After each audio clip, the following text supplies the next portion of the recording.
বিঘ্নিত হয় এরকম কোন সিদ্ধান্ত আমরা মানব না। মানবিক করিডর আমরা মানি নাই, ভবিষ্যতে মানব না। দেশের স্বাধীনতা সার্বভৌমত্বের জন্য হুমকি হয় এরকম কোন সিদ্ধান্ত অন্তর্বর্তীকালীন সরকার কেন, আগামীতেও যে সরকার আসবে সেই সরকার সেই সিদ্ধান্ত নিতে পারবে না। আমরা দেখেছি এই যে বিজনেস সামিট, আমাদের বলা হলো যে বিদেশ থেকে হাতি আসতেছে, মানে বিনিয়োগ আসতেছে। এখনো পর্যন্ত কে কে বিনিয়োগ করেছে? দুদিন পর পর আন্দোলন, যমুনা ঘেরাও, শাহবাগ ঘেরাও, ঢাকা বিশ্ববিদ্যালয় আন্দোলন, পল্টন অবরোধ। বিদেশিরা এগুলো দেখে না? তাদের এজেন্ট কি দেশে নাই?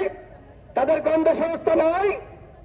একটি অস্থিতিশীল রাষ্ট্রে কোন বিদেশে এসে বিনিয়োগ করবে না, এটা একটা কমন হিসাব। পাগলেও বোঝে। আর আপনার উপদেষ্টা আপনারা বোঝেন না? যে স্বপ্ন পূরণ করতে পারবেন না সেই স্বপ্ন কেন মানুষকে দেখান? হাসিনা এই স্বপ্ন দেখিয়েছিল, উন্নয়ন উন্নয়ন উন্নয়ন। এই উন্নয়নের স্বপ্ন দেখিয়ে গাল গল্প বলে জনগণকে বিভ্রান্ত করতে পারবেন না।